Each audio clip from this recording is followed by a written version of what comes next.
I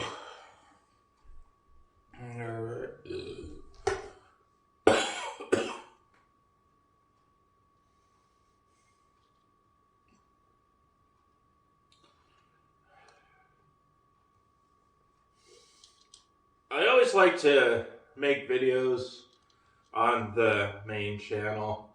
Make the content on the main channel because, for one, the main channel is not scripted ever, unlike the other two, which have a bit more of a structure, even if it's not a real order of doing work. It's work being done and then slapped together sort of thing. But this channel is just fascinating in that I don't really have to be as professional because it has my real name on it.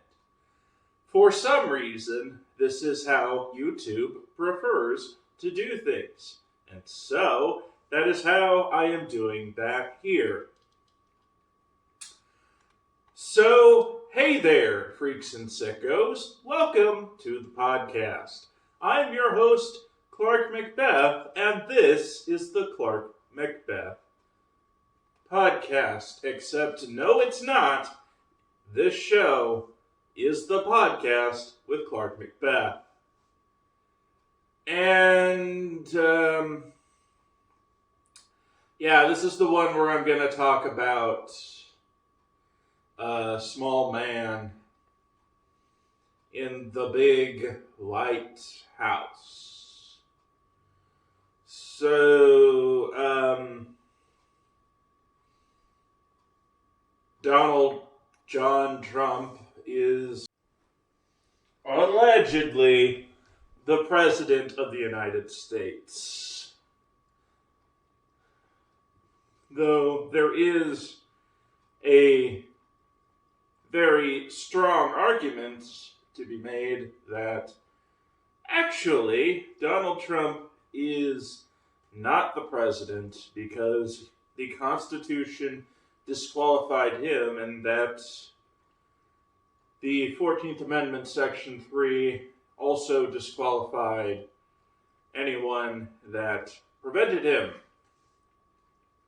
from facing the consequences of his actions, that they never have real power, and thus the presidency right now means about as much as the Stanley Cup in this image where it was declared null. There was no winner of the Stanley Cup in that NHL season where the players were on strike. We might reach a point where enough Americans are sick enough of Donald Trump and of oligarchy, of inequality, of things not getting any better for the average American, of the cost of living going up and up, and ends not meeting. It's not difficult to see the president's approval rating be lower than it ever was well before the 2026 elections. And in those elections, both the primaries and the general matter just as much when it comes to who to select to send a message to our political parties and establishment that maybe the status quo isn't working. And this guy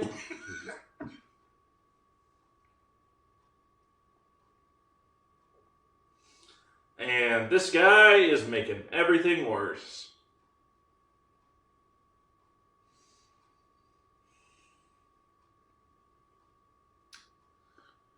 We need a real FDR figure for the 21st century, I think. That is long past overdue, and that it is time for younger people to take control of this country and make it something that everyone in it can depend,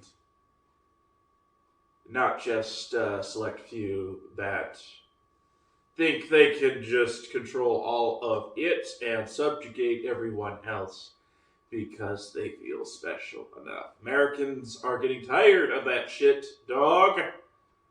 So here is how we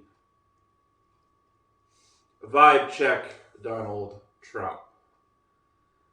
This administration has a weakness that they made that is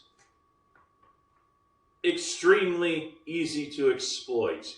Let me show you what I mean. I made these. And I'm not afraid to use them.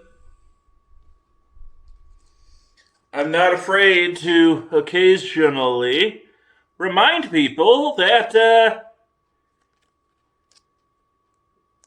hey, I know why a lot of you voted for him. I know this is what you've been complaining about. I'm just gonna leave this here. My card. I'm just gonna leave my card. I'm just gonna leave reminders. And yeah, I'm brave enough. I'm tough. And you guys are not. Like, if you talk to someone smart and you lie to them, you act all manipulative, you know, some of the smartest people in the world can just tell when you're lying to them by your body language and by patterns in how you act, and are polite enough not to bring it up until it becomes a real danger to the general population. If you lie to a smart person, odds are you never really lied to a smart person. Smart people are difficult to trick because they can find out pretty quickly when you're lying to them and how.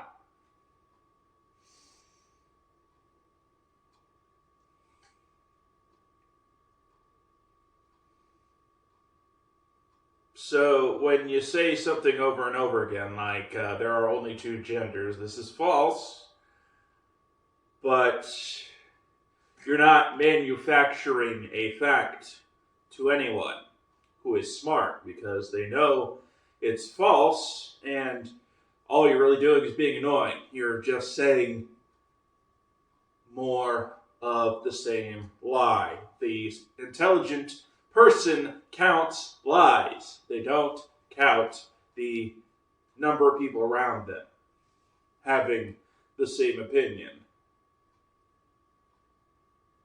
Smart people check claims. And facts are not on the side of transphobes. They're also not on the side of the president being able to lower the cost of groceries.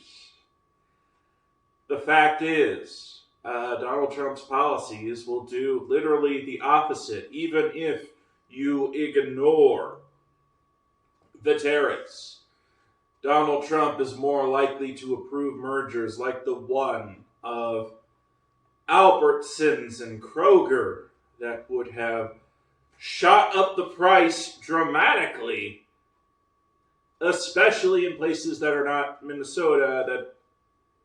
Minnesota doesn't have a Kroger. It doesn't have an Albertsons of either and has been less sensitive to the shock that likely had a major impact in why Minnesota went for Kamala Harris instead of Donald Trump. But if you do factor in the tariffs, that's also going to do the opposite. A lot of the raw materials, a lot of the crops of the stuff we eat come from multiple countries. Latin America, Canada, they have corn, they have maize, they have tequila. A lot of people are going to have to go from Moderna back to Bud Light if those tariffs are done in such a way that it benefits U.S. oligarchs over foreign oligarchs. But, the people who voted for Trump are just weaker overall. And it's worth reminding them of the facts over and over and over again. You know what? During the first Trump presidency, he wasn't so much of a disaster where there would have been some thing to do, something that if you had enough bravery and focus and persisted. I mean, Trump was even more of a chaotic man trying to work within the confines of the American system as much as he could make himself out to getting away with. That's not the case now, not at all. This time, there was a clear reason that he won over Harris. It was the economy, stupid. It was inflation, and are the groceries cheaper yet? Is the thing that if you repeat it enough times, it's really impossible to avoid. It's not like trans people, where it's hard to find one to begin with, and I can't relate to whatever twisted fantasy you're thinking about with the restrooms and what. No, the cost of groceries, you can't avoid it. You go to the app, you take the screenshots, you take pictures of the shelves, you put it in the EXIF data. You have the geotag. You check. You know. This isn't something where someone can do a meta Jedi mind trick. This isn't something where someone can gaslight you. This is a habit. This is survival. This is the absolute bottom of the pyramid. The absolute needest of needs. The need to eat and drink with dignity. The store. You go to the store.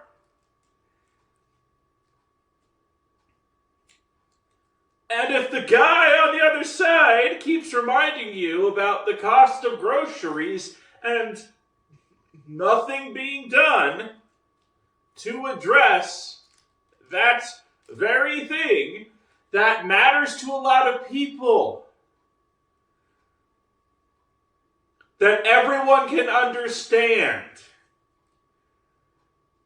is going to be an intense enough of a reminder that it will ring throughout the nation, even in the densest halls of power. Are the groceries cheaper yet? Are not the words of some kind of resistance something that we push back against until someone more competent can clean up the mess? A question that is necessary to ask, that any free society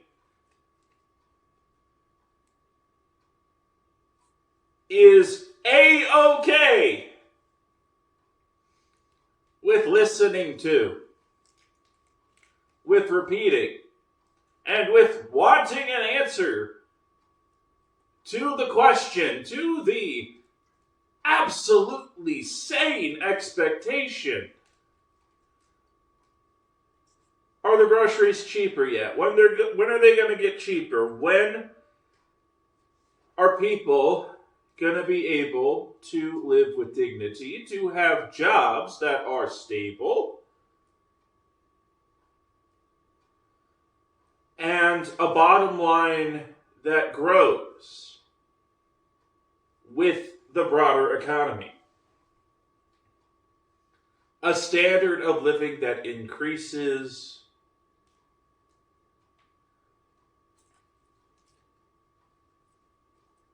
and we have the political and social freedom to embrace and enjoy that world without needing to feel ashamed of ourselves, that we can all live in self-respect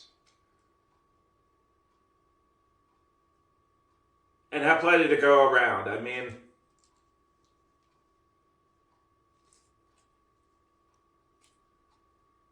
that's not going to happen unless the groceries get cheaper, one way or another. And if you agree with that, as always, I encourage you, subscribe if you like, and share if you care.